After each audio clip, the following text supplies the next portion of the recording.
Plot: Tommy, 1975.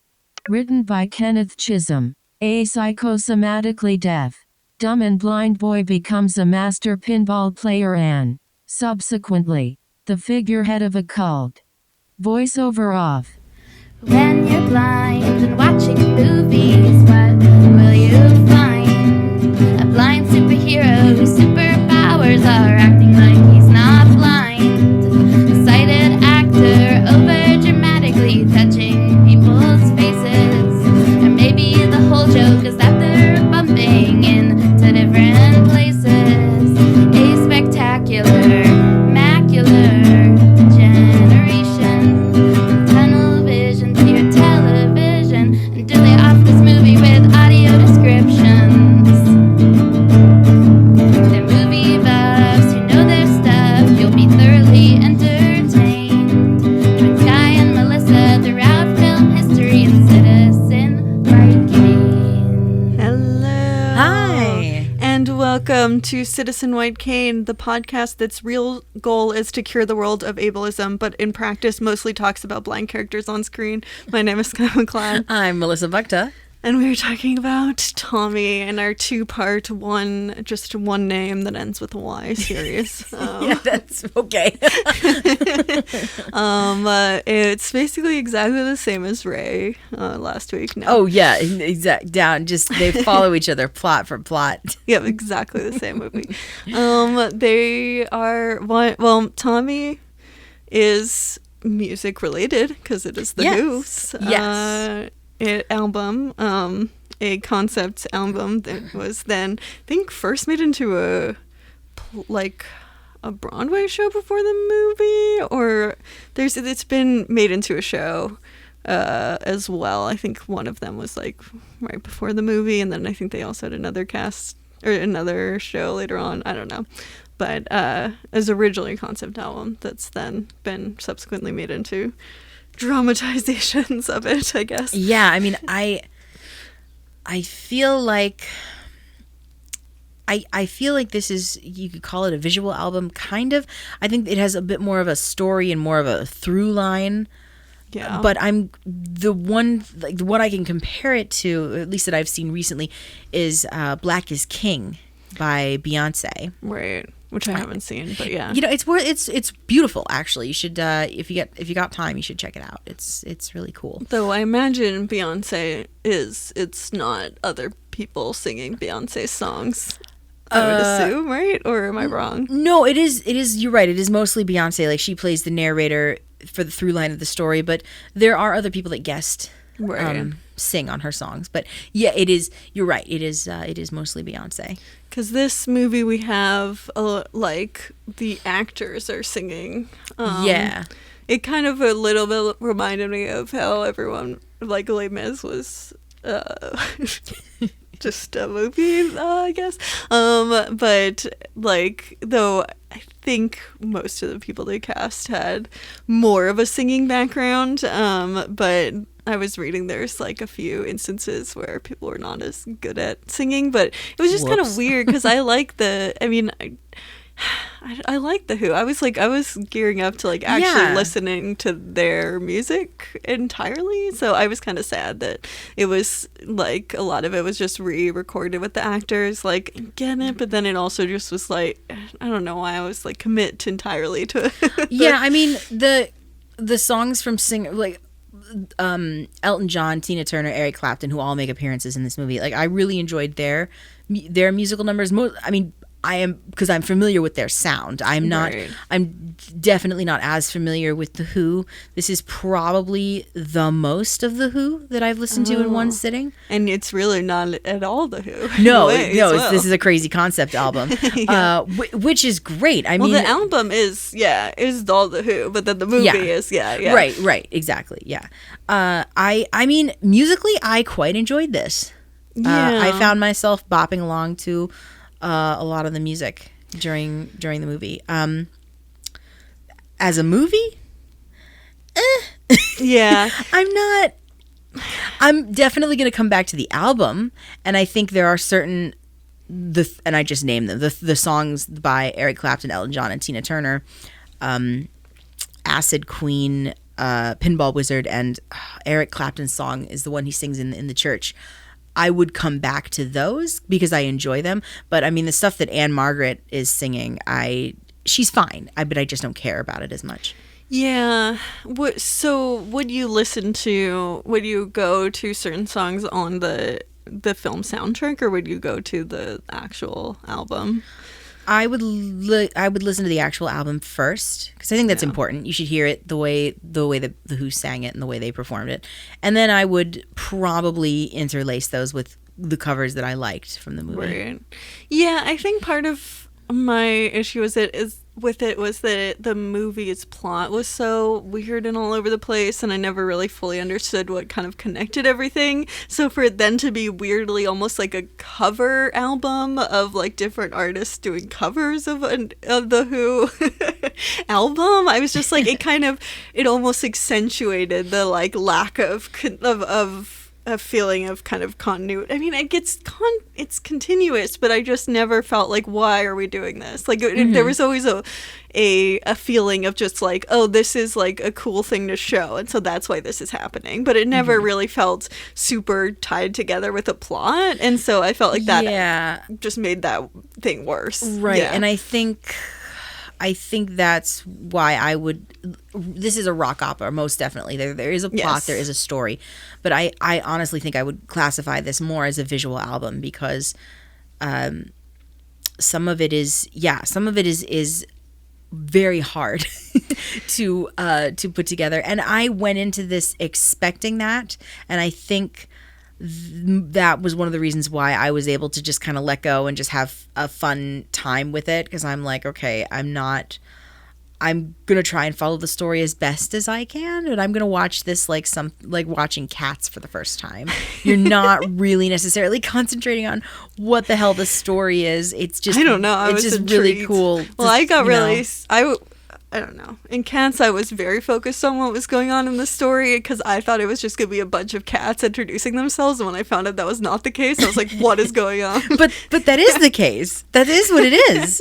Then like an hour in, I'm like, wait, I want to hear more introductions. So I think they do come back. But I love how they each get their own little introduction song. Yeah, I mean, I guess Cats, weirdly enough, I didn't even think of that, but it almost feels weirdly like emotional similarity to this movie. Yeah, Cats and Black is King. And if you put those together, I don't even know. I don't know what you'd get. Yeah. Well, I think Black is King Lions Lions, obviously, but also I think in general Black is King is also more polished. It's a more polished, it's a more refined piece. I liked that this movie is dirty and gritty and kind of gross and not perfect. It is, yeah, sort of, yeah, in a way. I think, I don't know. I wasn't totally sure. Yeah, it doesn't fully commit though to like the Cats is like it doesn't fully grody and in a way that's completely confusing. But I like that a little bit more. Whereas I feel like it was in some ways there was like these really big set pieces that I liked some of the more cinematography things, so just like and the practical effects of like 1975 and also what you would do with film when you had very few options to like do, like I feel like now with CGI it's kind of boring. You can do anything, right. Yeah, so because our brains are just trained to just we'll just see whatever. Just you think of a thing, you can do it. Right. Whereas with this, you're right. It's about cinematography. It's about lighting. It's about sets. It's about what it's about what they could do with practical stuff. Right. And I liked that kind of psychedelic, the set pieces and the weird camera angles, like weird color coding of I liked that stuff, but then, yeah, I just never, it was just the story that lost me. I was just like, it almost is like if you had it on in the background, which I guess kind of goes to what you're saying about it being, even though I didn't read it entirely as a visual album, I feel like it's something I would want in the background, which also feels to me almost like, which, I don't know, I like the idea of watching a visual album, though. Yeah, definitely. Well, and that's, I kind of sort of started to, especially near the beginning, it was a tiny bit easier near the end for me to grasp maybe what was going on story-wise, but especially during the beginning, I just separated each song into its little vignette into their little music videos. It was like, okay, we're going from one music video to another music video to another music video. It was easier to digest. Like, okay, these are completely different because they're completely different music videos. Yeah, I wanted it to be more like that. I think was my problem with it, was that I couldn't do that because it felt too continuous to me. And it's, they rearranged all the songs, they changed some of them, and they also re-recorded them. And like, actually my favorite thing about Ray last week was that they just used Ray Charles's songs. Right. I loved that because I thought that gave it, that grounded it in a way that I really appreciated, and also like is a way of playing with the form. And from like an editor's perspective, I really kind of I do enjoy that aspect of things, and I like listening to The Who. I actually do like them as a band too. Yeah. So I was just kind of like bummed out that it wasn't more of a visual album like that. I think I wanted it to be more, especially because the visuals were one of the few interesting things. I think probably the most interesting thing about it. Story-wise, I'm meh on this whole thing. Which we should talk about it in general. Yeah. In general, it's about a World War II captain and his wife who he goes off to war, and she has a son. And we think he dies in the war, and she mourns him and begins to move on. And with this other fellow that they meet at a holiday camp, and basically, and this is where I got very confused. So I'm going to try and parse it out. What I think happened was they get together at the holiday camp. She falls for Frank, and they leave together. And we see Tommy's mother tucking him in, and her and Frank go to have sexy times.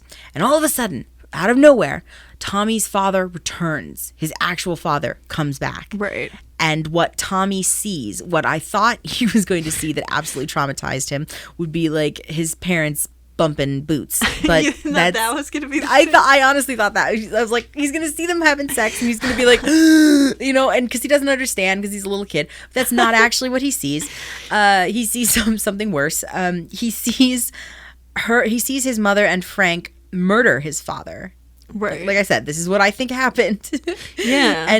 And that's, I think, what happens. Okay, yeah. And they basically essentially curse, but it's not like magic or anything, but they basically damn him to a life of deafness, muteness, and blindness. And they say, they're singing, you shall never see, you shall never talk, you shall never hear about, tell anyone what happened, basically. Here it's tonight. Basically like a spell.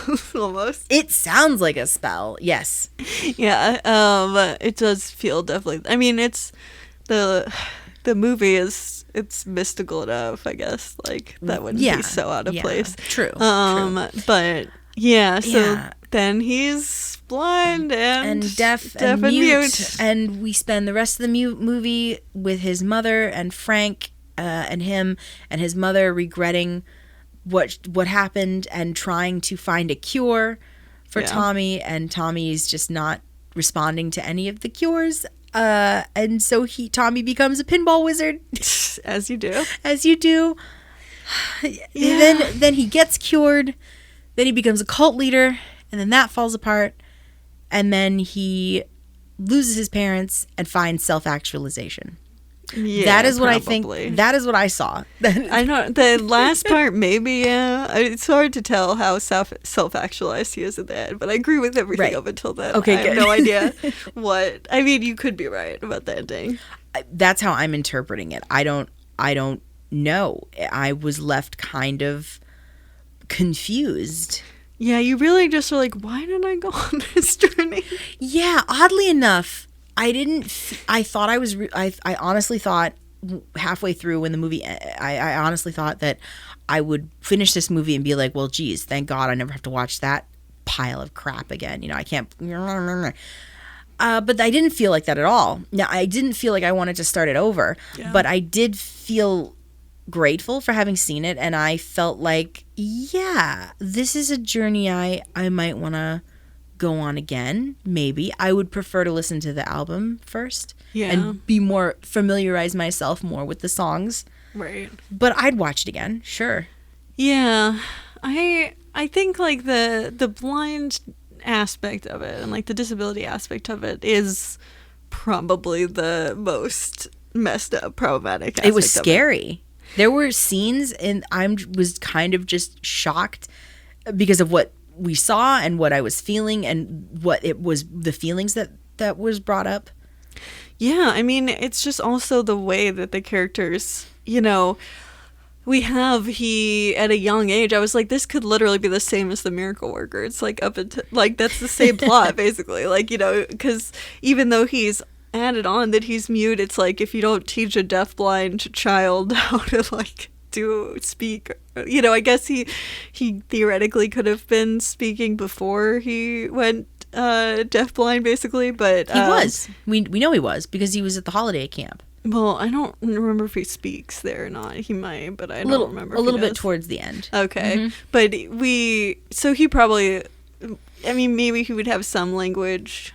I mean, I guess that would make sort of sense, but if he's deafblind, he might not necessarily be, like, you know, picking up speech as much. So it was just like the same as the Miracle Worker in my head. But then I was just like, why is, like, there was, to have that reading of it, I think made it harder because I was just like, people are just acting so ridiculous about this, and I was like, teach him language. I don't know, like, you don't have to like be so butthurt about this.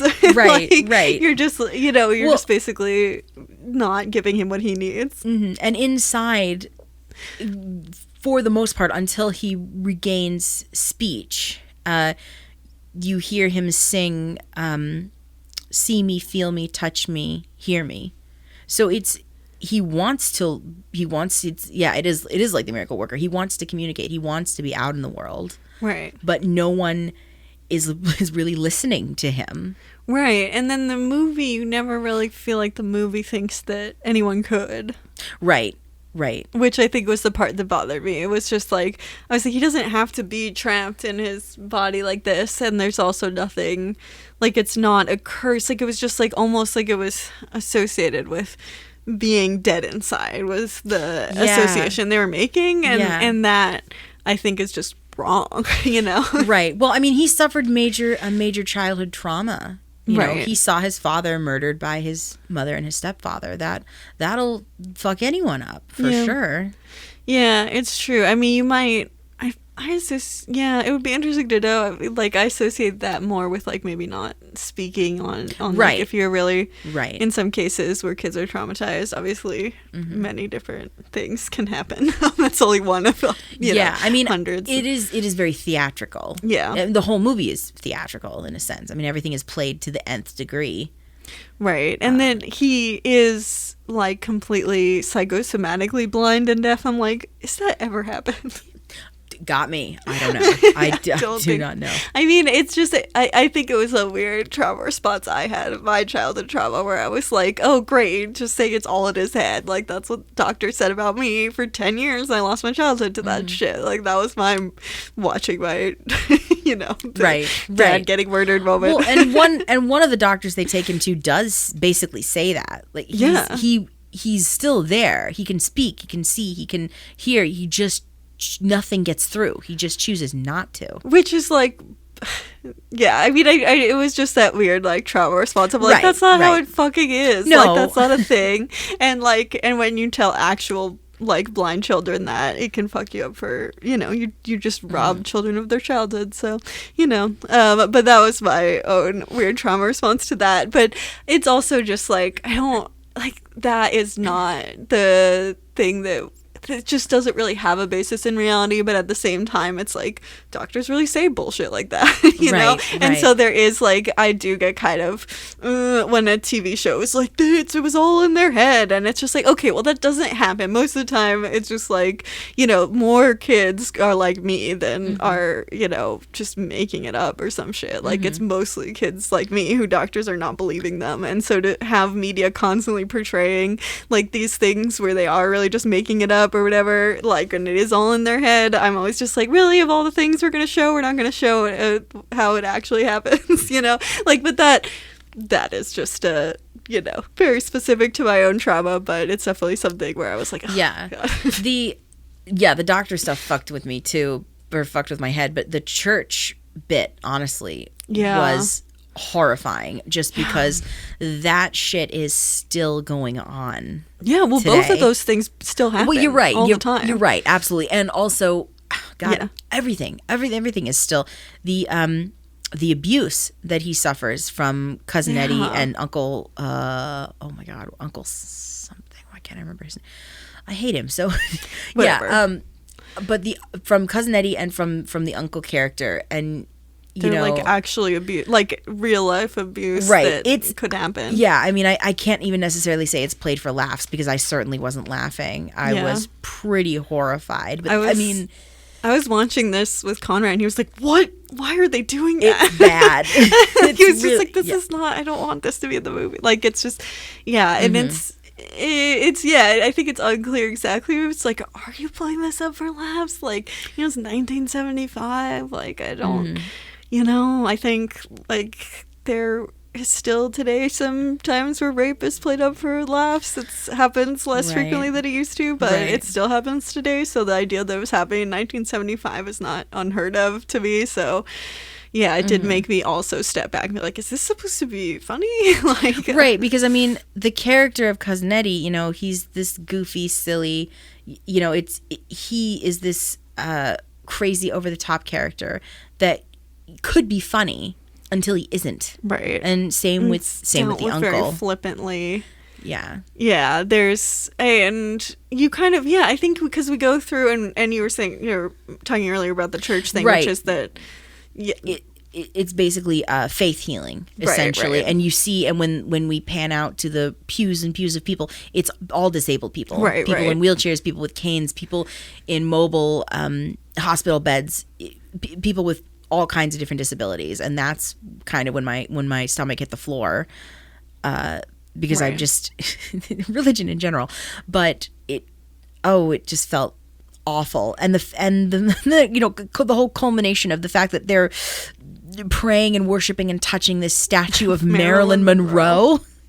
Because it's very bizarre. Right, because it doesn't matter what entity you're praying to, or who God or whatever, it could be anything. It's a whatever it is, it's a false god. It's a false cure that these people are offering. Right, but then it also felt like more of a commentary on pop culture or religious. I was like, so you're evoking an extremely problematic, fucked up thing that really happens and has happened for a very long time and continues to happen to today without being really, checked. And then it almost seems like you're kind of just being like, oh, people worship pop culture, and it's like, no, you're evoking something really fucked up right now. You kind of have to address that. You can't just be like Marilyn Monroe, like that could be funny if it was just its own cult of Marilyn Monroe without any context of disability. Like that could be funny, but you're not doing that. You're evoking something. And it was funny. I mean, when it was just Tommy and his parents and the preacher and the all of his acolytes who are dressed like Marilyn Monroe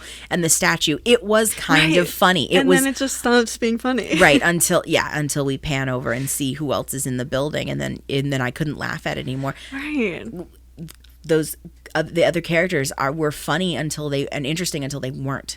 Right, and I think that's the problem. Is I never felt like disability was it was used as kind of like a shorthand for like, this is a character you don't have to empathize with, almost like that. It just felt so like it just had no desire to think of disability as an identity or as a group. It was just like a plot device, and also it was assumed that no one would want to be disabled, and so if you have all these horrible things happening to a character, it's like, well, it doesn't matter because you don't have to empathize with them. Right, and it was so hard to empathize with Tommy at first because it's all of these things are happening to him. Right, he has no... Right, and you can hear him sing in his head, and he's crying out for something, for any, for help, for anything, just for someone to notice him.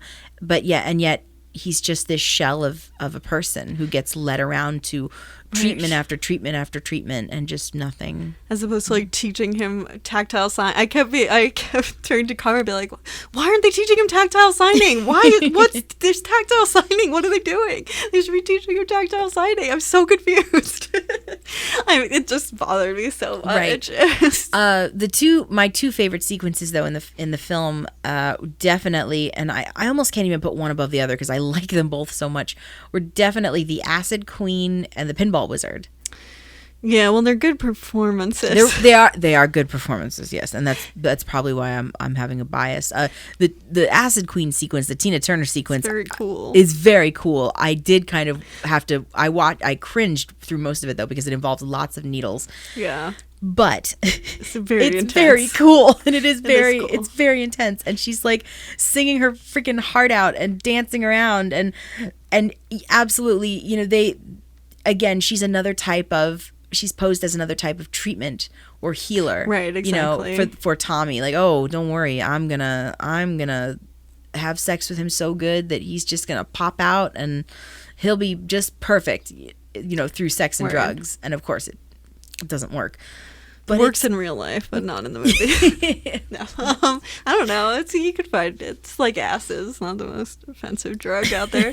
But I don't think there's anything wrong with either of those things. But at the same time, it's like, yeah, it's not. And it's also, it's not like let him out even as a disabled person. It's like let him out as a no longer disabled person as well. Right. Like, right. Totally. We want a perfect person. We want a quote unquote whole human being. Right. And it's just like so assumed that by being like mute and deafblind that he is no longer human, and so, you know, it's just about trying to fix him as opposed to seeing it as, I guess, with the way that it's set up, though, the fact that it's the parents who, you know, kind of curse him almost. I mean, like, how could you possibly end it other than the curse is lifted? You know, it's just like this weird, I feel like from the setup, it's hard to go anywhere that isn't ableist at a certain point. Yeah, this is one of the few movies where when he does end up getting cured and finally gets to speak and talk and everything,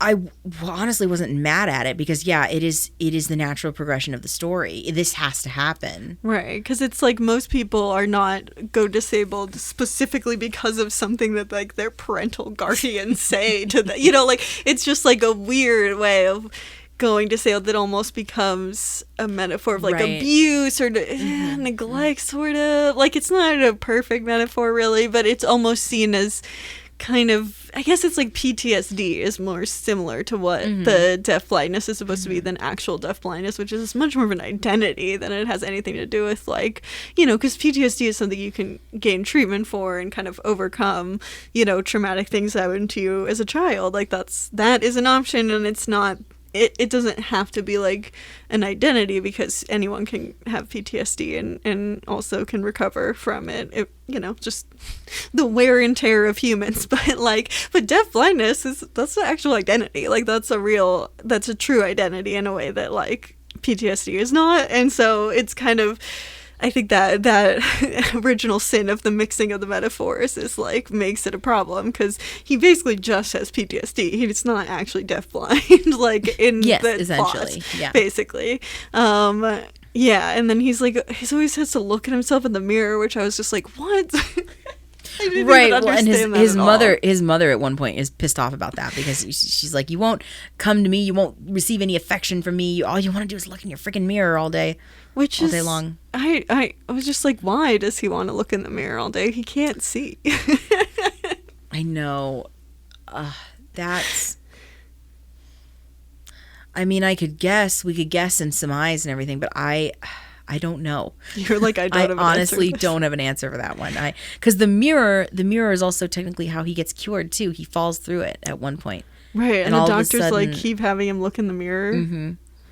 So maybe it is him having to reconcile with himself. Oh, it's like psychotherapy, I guess. Or a metaphor, like or a metaphor for, or a visual aid for, or something. Yeah. Which I guess if you think of him as a character with PTSD, the story makes more sense. But Yeah, but then it's just like, well, don't make him a disabled person. Right, Like, do some other weird thing that's not just an actual disability, because that's the real problem, is like when you're putting someone's identity as the thing instead of like, there's a lot of mythical things. You could do a bunch of stuff that doesn't evoke disability, but he just literally has a disability. It's a literal disability that he has. So it is kind of a weird thing where there's nothing mystical about just being mute and deafblind. I mean, thank goodness. I mean, at least Tommy doesn't have magic powers or anything like that. But then at least you could use that as a metaphor. I think if you're going to do a metaphor for PTSD, that's just a different disability. Or like having a disability as a metaphor for PTSD just doesn't work. Like if you're going to have, like, I do think that when I've, like Steven Universe has a character where they have kind of metaphorical or physical, magical ways that someone has PTSD and how it manifests in a way that is much more looking at this character having PTSD than it is, making a different disability metaphor. Like, it just seems like the problem that I had was just that you are taking the metaphor you have is just, it is not a very like, it's not metaphorical enough, I guess. Like, if you're going to do a metaphor for PTSD, you have to like do something that is outside of our human world. I think I don't like, it's just the fact that I just didn't, it made it a movie about disability when it just had no interest in being about actual identity of disability. Right. Well, and maybe if we had gotten more inside of Tommy's head throughout and seen before he is cured, and maybe were to experience things from his actual point of view instead of the point of view of the mother and the father or stepfather, it might have been an easier watch, or an easier, because everyone projects onto him, and we have no sense of him, right? Or the metaphor might have come through clearer and might not have felt so muddy, right? And also, just like, I feel like his performance as well is just so far from the actual, like, he's so stiff, and I'm like, there's not a deaf blind person on this earth. There's not even blind people that are so stiff as he is. And like, he's deaf blind. Like, there's no deaf blind people that are just like not moving at all. Like, that's your first inclination is to move around. That is just the natural progression of that. So you just like, you so don't buy him. Like, it's just, you cannot buy him as an actual deaf blind person. And we should mention here that adult Tommy is played by Roger Daltrey. Right. Who, I mean, I just wish it was a disability, honestly, I think. Yeah, of course. Yeah.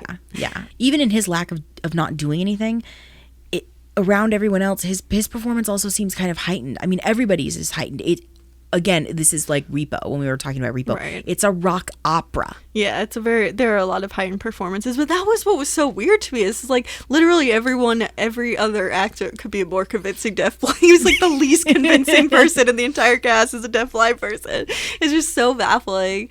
It also made me sad that I was reading something that, like, the Elton John part, which is, he is like competing in the pinball. He's the titular pinball wizard. Yes, at exactly. First. Yeah. Or I guess the I don't know, the non champion, or the non-continuing champion of right pinball. He's the one who Tommy beats. Right Yeah, he's the previous pinball wizard. Yeah Something like that sounds about right. And Stevie Wonder had actually said that he wanted to play God, but then was turned down because it would be weird to have another blind person in them, and I was just like, okay, that's a bunch of bullshit. Wow. Yeah. It pissed me off so much. I was like, could have just get Stevie Wonder to play Tommy. Yeah, Stevie Wonder would have been great. If you really have a problem with it, you should have made him play Tommy then. If you have a problem with him playing a sighted character, there is a blind character in there. So I mean, and it's hard because I love Elton John, but especially with that scene, I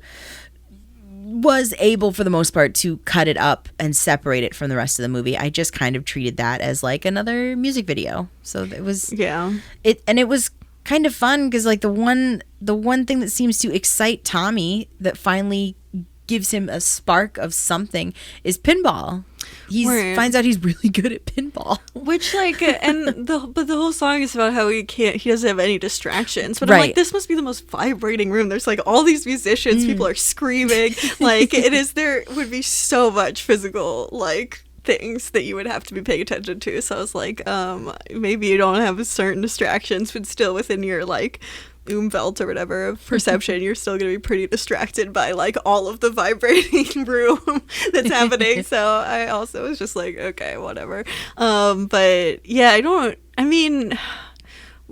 that's the other question. How did you play? How would you play pinball? I know. I was thinking about that. Well, I mean, obviously, there's you can put your body on the machine, lean against it, and you must have some feel vibrations. it. Yeah, and if you're good enough, if you really get sensitive enough, you could probably maybe feel the ball rolling around. I mean, the balls for a pinball are fairly heavy. They're pretty little metal balls. They're pretty substantial stuff. Yeah, you can hear them. So when I've done, and I can also see motion. So sometimes when I do it, that I can help play, which you wouldn't necessarily have if you're deafblind, though I guess it depends on, exactly how your deafblindness manifested. You could still have some of those senses. But, Right.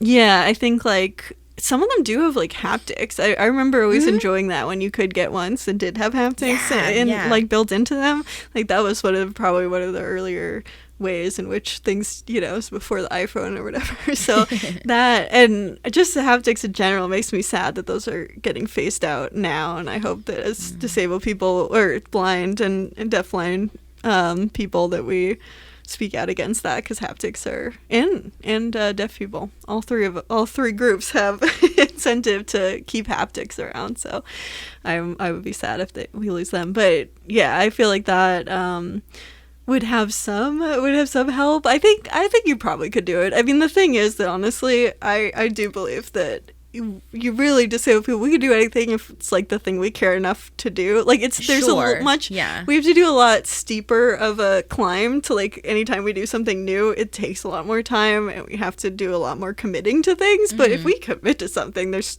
we can do whatever. Like, there's nothing we can't do. It's just about how. So I think we just put time into the things we care about, and in a way, it's like kind of a good way to live if you think about it. It's probably better than just feeling like you have to do everything or spreading yourself out there. And apparently, Tommy's fixated interest or special interest is pinball. So yeah, exactly. If it's something that makes him happy, do it. And unfortunately, his parents ride his coattails to fame and fortune, right? Basically, which is the downfall of all of them in the end. Yes, because essentially Tommy gets his sight back, decides to become the new messiah and start a cult, the cult of Tommy, the pinball wizard, right?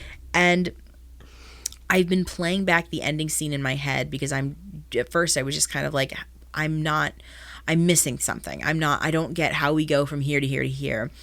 And so you see Tommy, speak and everything and monetize his brand basically. And then the last straw in the coffin is when people purchase the devices that take away all of their senses, and he's got them in these devices, and then he's got them playing pinball, and then basically the entire congregation revolts. And I think the reason is because of the sensory deprivation, right? In the end, they don't want to be like Tommy. They don't want to give up what they already have. Right, as opposed to like the mutiny coming because it's all a capitalist cult, which is what you really should be mad about, not like that you're, forced to be a disabled person for 2 seconds and can just take it off whenever you want to. To play pinball, yeah, exactly. Just to feel a little bit of what he felt, and people, they riot and destroy all the pinball machines and all of the pinball themed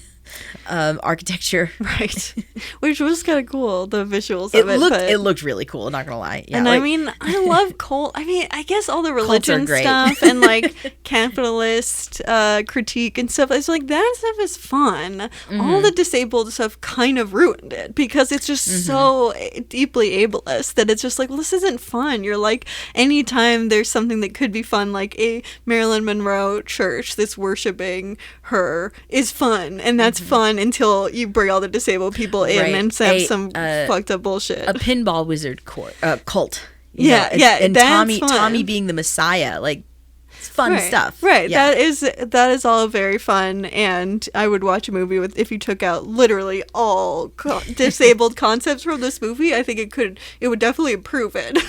Also, I wanted to reiterate, I did say cults are good. No, cults are not good. Right. But they're good to watch. They're good to watch. I very much enjoy storylines with cults and Me too. learning about cults and stuff, but just wanted to reiterate that point. I don't support cults. Yeah, and they're usually extremely ableist as well, most cults. Right. Which is why I'm always like, maybe I would never join a cult because they're all so ableist that I just would never be. I mean, I don't know. I'm too annoying to be. Yeah, to no, join a I don't. cult. I would like to say that I don't think I would ever be susceptible enough to actually join a cult, because it's like all of my freedoms would be taken away, and I'd be like, nah, gonna dip. Like, you can't. But then you're too. That's not when you want to be able to dip. For me, I would dip when I'm like, you tell me what to do. No. Yeah, no, I'm gone. No, thank you. But I think, yeah, I mean, and they say anyone could join a cult, which might be true. But I also think that certain, like, if you're born into a cult, then yeah, like, then sure, it could be literally this anyone. is the life that you're leading. Yeah, there definitely is a part of me that has always been like, yeah, I'd like to try it though. Try joining a cult. I just want to feel what it's like, and then I'm like, I could never do that, because what if I liked it?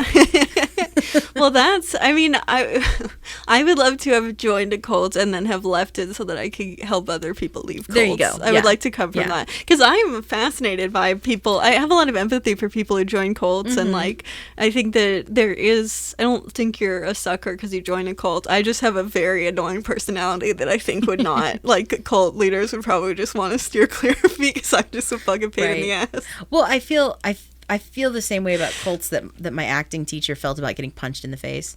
She was always like, I want to get punched in the face just once. Just to see what it's like. Just to full on get just socked right in the face.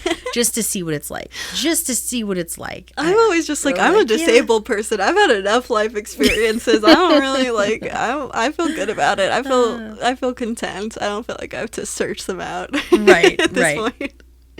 But yeah, oh gosh. But yeah, I mean, and then the cult just kind of falls apart and devolves into madness. And in the end, his parents die, but his mother and his stepfather. But he weirdly accepts them by the end, I guess, and then goes off and climbs a mountain and finds actualization. Yeah, potentially. There's like a sun. It's like enlightenment or something. Yeah, I guess maybe the sun is a metaphor for enlightenment. Sure. Definitely. I'm going to take that. Definitely true. Yep. I even was weirdly sad when they killed the parents. I was like, I don't even like them that much, but it was just like, I was like, they don't deserve to die. No, they were always there, and like, yeah, they were just like problematic parents, but they still did kind of care about him. Right, they didn't straight up abandon him. No, they weren't. They were abusive and sort of neglect. Right. Like, they weren't as actively abusive. No, they made really stupid choices, but his mother especially, and his stepfather to an extent, care about him. Yeah, they seemed salvageable in a way. Like, it felt like within a decade they could be salvageable. Like, they could, like, feel remorse for some of the dumb shit they did during the movie, and I could see that happening. They didn't seem like they were totally far gone to, like, be, come back to, like, an empathetic place. And so I was like, oh, that's bummer. Like, it's just, and then in a way, Tommy killed his parents because he kind of created the scenario that they got killed in. So now you're kind of putting the guilt on him now. So I was like, that's also terrible for Tommy as well. Like, it felt bad. Like, I was just like, there was nothing cathartic about it. It was just like, oh, right, because then the movie just kind of ends. Yeah, exactly. And I'm like, wow, no resolution. Yeah. To anything. Okay. I mean, and then there's also like, what would we need resolved at this? Like, it was also just kind of like we were far from. We just wanted the cult to be about something. Apparently, I was reading that the writer and director Ken Russell had like been working on a different project that was about a cult, and like there was like a handful of things he just kind of brought into Tommy, like that from projects that never really materialized. And I was just like, yeah, I mean, I buy that. That's definitely great. I definitely buy like that's what happened. But I also was just like, I would have rather it be in the other movie, I guess, because it could have been fun. But Yeah, it was just it did feel so out of place also. I was like, what? This is like an entirely different movie. Like, the movie would have been better if the entire movie maybe was the first 20 minutes of the movie, and then we had him being a cult leader for a while. Like, I think that would have been more fun as a movie. The cult stuff, as much as I enjoyed it, because it was just so weird, it does feel very much tacked on and kind of shoehorned in. Right, like, right. You'd think, okay, he gets cured and then he finds enlightenment or something and then reconciles with his parents, but it's like, nah, he actually starts a cult. Right, and he's just kind of like, and I mean, it would be fun if you had a whole movie about that where he's kind of a dick because he became like, he was magically cured, and it's kind of a commentary on how bullshit all that is, and like how he's an asshole because he became a sighted person and a hearing person for some weird eugenicsy reason. Like, that could be interesting. That would be an interesting movie. I would have I think that would be more fun to me. But the cult thing, it's just like the last 10 minutes, and it does. I agree with you. It seems like the reason why they revolt is because he makes them be deafblind for like literally 2 seconds. Yeah, he shows them what it was like to be deafblind, and they just cannot fucking handle it, and they lose their minds. Have you ever some people to sleep put on a face mask and like what do they call it? Earplugs. I've done that once or twice just to see what it's like, but when I do it, and I don't necessarily need the face mask because I don't enjoy the sensation of something on my eyes, basically. Oh, interesting. I'm picky. But when I put earphones in, I want to hear something, but I'm bringing the noise closer into my ears when I go to sleep. I don't like to the feeling of taking away all of my senses, I think would drive me insane. So you're like, now I understand. Now I understand. But fucking able people love that shit. They do like a sensory deprivation tanks. Oh, I know. I don't get it. I can't. Yeah, for me, I'm like, blindness isn't it. I mean, like, I'm understimulated my whole life, so I don't actually need an extra thing. Like, I'm like, it sucks to be abled, I guess, and have like way too much stimuli that you can't handle. But I mean, I'm talking like I couldn't even watch A Quiet Place, the first one. I have no desire to see the second one. I watched about 20 minutes of the first one and had to turn it off because I was so angry and edgy and upset because I couldn't orient myself in this world. Yeah, fuck that. I don't like. There's no reason to have a soundless movie for a blind person. It's ableist. Right. I understand, that it's a really good movie and the cast is great, and one of the main characters is actually a deaf actress and she like totally kills it, but I'll never watch it. Yeah, but it's a world that is fucking extremely, it's basically eugenics to all blind people. It's like a Holocaust to blind people, I would assume. I don't know. I haven't seen the movie. This is just my theory of what it is about. I have no idea really. But I would never watch it. I just don't need I come to movies for the soundtrack, and there's so much amazing stuff you can do with the soundtrack, and if you're not going to do that, then I just don't have a lot of interest in your movie. I'm sorry. Because there's barely any noises in it at all for most of the parts. Again, I've seen 20 minutes of this movie, so hey, but like, and everyone is communicating in sign language, which is beautiful because maybe it is the blue for deaf people. Their daughter's deaf. Could be, yeah. Sure, that's how I'm gonna rationalize it. Just we get blue and they get there. You go, A Quiet Place. Yeah. And deaf blind people, I guess, like always, are just fucked over by the world. But, but yeah, no. I mean, that's cool, I guess, to have like something. It's just definitely not for us at all. No, well, yeah. I mean, for me personally, as a moviegoer, I will say for us, because for me, definitely not interested in that either. It just scared me in all the wrong ways, and it was frustrating, and so I stopped, and I haven't gone back, and I don't know if I ever will. Don't bother. It's definitely not made for us. But I mean, I guess not every movie has to be made for us, but also not enough movies really are, so I feel like we can also be slightly butthurt about it as well. But yeah, this movie definitely not made for us. I don't think they really thought that a blind person would want to watch this, or at least they weren't thinking about us when they wrote the movie. Yeah, I would feel really kind of triggered as a disabled person, because I was, because of all of the religious and the faith healing and the neglect and the abuse. It's pretty awful stuff. It's like most of every terrible thing that affects the disabled community, of like true oppression and abuse. And it's kind of just played up as like, oh, kind of quirky, funny. Like, it's just like, you're like, what is happening, that this is so traumatizing, and it's dealt with in a way that doesn't feel like it has the weight of what they're actually dealing with. Yeah, I mean, all in all, like I said, great music, awesome music, really trippy and cool visuals. Yeah. I'm glad I saw it, and I eventually, when I feel like it, I'll return to it. I'm glad I saw it. Not gonna return to it. I mean, I'll return to the album, maybe. Sure. And the Who. Yeah. I mean, I would probably just return to the The Who album, not the soundtrack. So, but I still like the Who. I just don't think that this. I think that they told a story that they didn't really have all that much of a right to tell. Is kind of what it comes down to. Right, and they just didn't feel like doing their research. I mean, they wanted to tell the story that they wanted to tell, and that's fine. Tell your story. But when you're dealing with disability or with another culture that you don't know anything about, and that is the main focus of your story, you're gonna have to do some research. Right, and or maybe just like that's not really that great of a story for you to be telling in general. Like, maybe you just need to check yourself and see if maybe there's something that speaks more to your own life that you could tell a story about, instead of kind of co-opting someone else's culture as a metaphor that basically stands for like, wouldn't it be the worst thing in the world to possibly be like these people, like, which is not great. But it's okay. Disability is still not really seen as an identity for some godforsaken reason. It's hot, so today, so I'm just gonna be very disillusioned by the world, so I apologize. Yeah.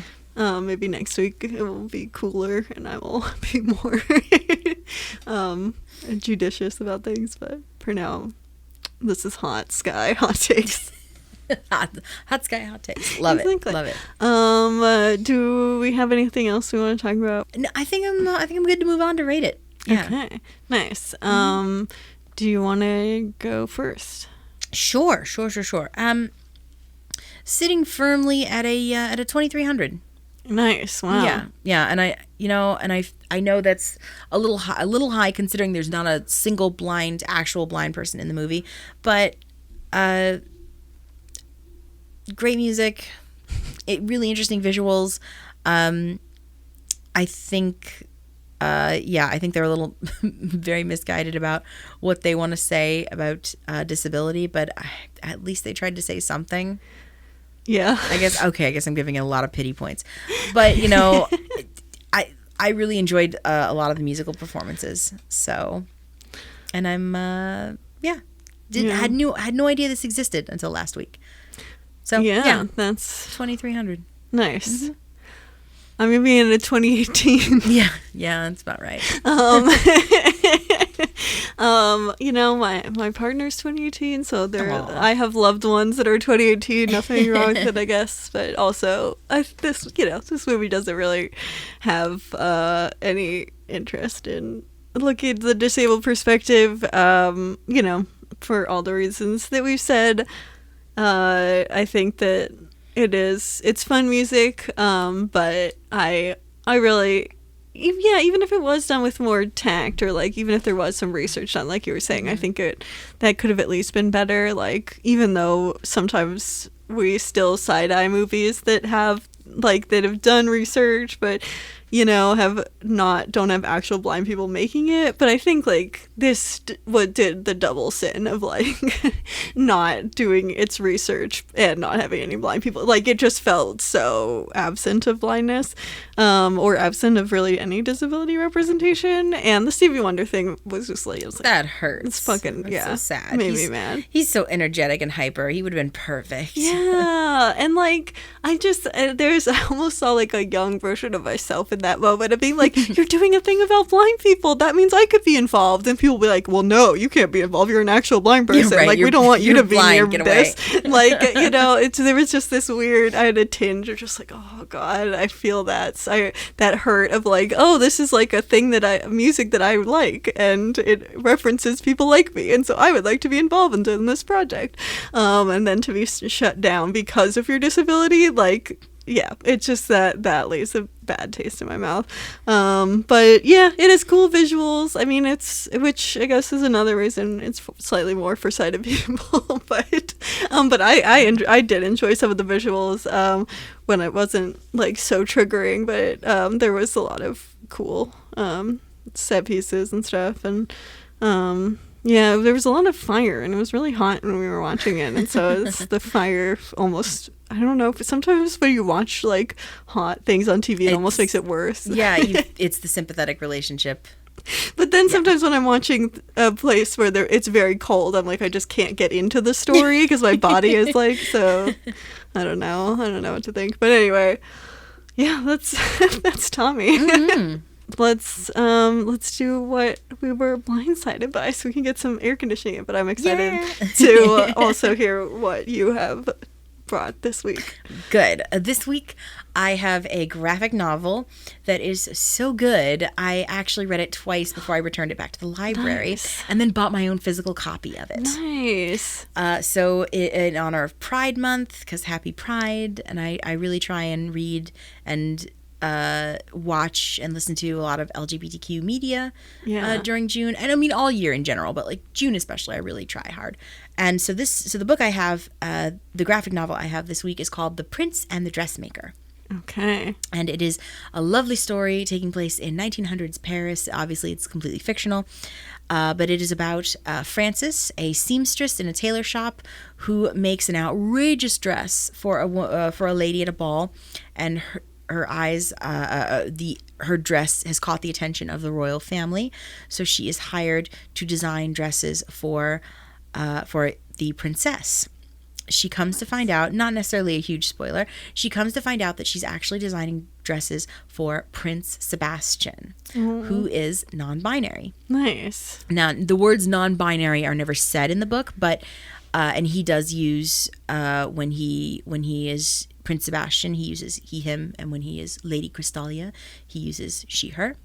But that's like my pronouns. Yeah. But I love the way that he describes himself. You know, he says in the book, he says, I wake up in the morning and I look in the mirror and I see a boy, and I like boys' clothes and I enjoy that. And then I wake up in the mirror and it just doesn't fit. And then until I see a girl, and then I wear girls' clothes. Yeah. And I feel brave and like I can accomplish something. Yeah.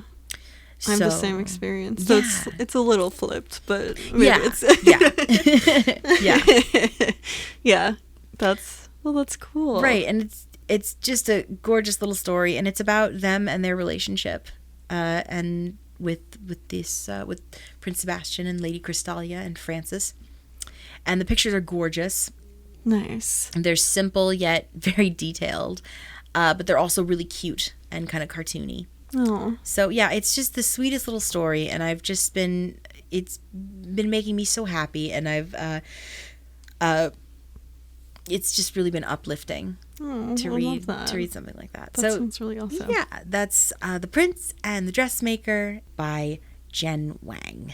Awesome. I'm gonna look that up because it sounds really awesome. I'm like very trying to collect as much gender fluid content, which is not easy. There's not a lot of it out there. No, yeah. We're watching Ranmo in half, so it's really helpful. Gotcha. This is the book for you. This is it's so perfect. You should really check it out. I'm excited. That is awesome. Thank you for bringing that. I should have done a Pride Month thing. We need to do more movie. I wish there was more queer movies that we could watch. Anyway, we do some digging. Yeah. Yeah, we gotta. This is the only good movie we ever watched, so we should find another good movie to watch. Anyway, what I am blindsided by this week is the TV show that's a Hulu original show. Pen 15, which has been talked about a lot. I like how recently I've just had multiple middle school related TV shows. But it is a great. They just released the first half of the second season, or they didn't just release it. Sorry, I just finished the first half of the second season, which has been released, and then sometime this year they're gonna release the second half of the second season.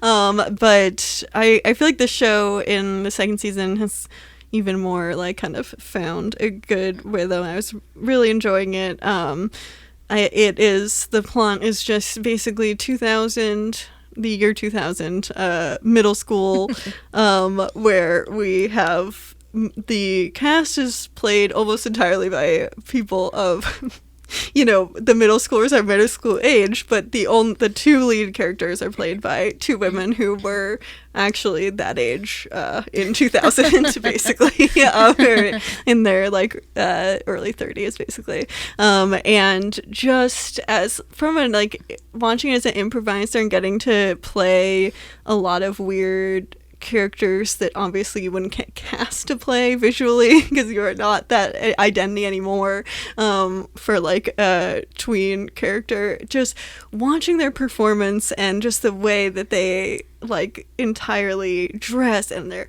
the way they move and the way they talk, it is just such an amazing performance because there are so many scenes where you forget that they are not just middle schoolers. It is just one of the best like both of them are so great. They also created the shows in their names, Maya Erskine and Anna Conkle, and they play characters with the same as their first names, but they are just, it is such a great performance, and they really speak well to just all of the awkwardness of middle school, but in a way that has a lot of empathy, I think, for the characters, and is a kind of realness you don't normally see in TV. Obviously, like Disney Channel is the first thing you probably think of when you think of like a show that takes place at a middle school, but it is definitely far more legit actual things that happen than a Disney show. It is just really what being in middle school felt like, but and it's just wonderful performances. So that's Pen 15. It is on Hulu, and you can watch the first season and a half anytime. I need to check that out. I get ads for it all the time. You recommended it to me. Other people have recommended it to me. So yeah, I need to. I will do that. That's a good one. The first season, there's more like some of it. I was like, oh my god, this is like too real. It does sometimes get too real, but I feel like even in the second season, just it. Yeah, I feel like they even come more into like it. Though real, it is very sweet. There's just a lot of really sweet moments as well, and they just capture being a child so well. So, it was a great show. Brilliant. That's Fun 15. Nice. What are we doing next week, Melissa? Next week we are doing the 2017 classic, All I See Is You. Which is, what is it vaguely? 'Cause I actually don't know. Without spoiling anything like last time, this is a drama about a woman who is a bit of a shut-in who lives in Bangkok, Thailand. She is blind. Good. I was going to tell you to pick a woman because I was like, oh my God, we keep watching Blind Men. I'm getting annoyed by it. No, so this is about a woman named Gina, and she is she is blind. She was blinded in a horrible car accident. She's living in Thailand, and she sees her caregiver. Basically, Okay. that's the only person she sees. So. Okay, well, we'll see. We'll see what it's like. But it's 29%, so it's probably going to suck. I'm excited. I hope it's celebratorily sucking, as opposed to just making us sad, like some of them do. Ooh, stars Blake Lively as Gina. Well, that will be fun. Yeah, this is going to be this is going to be terrible. I'm excited for that. I'm on board. Okay, Nice. All I See Is You. It is streaming. You can rent it on iTunes, or you can also stream it on Showtime as well. Nice. If you got a Showtime streaming. If you got a Showtime streaming. Mm-hmm. So yeah, come back next week and we'll find out.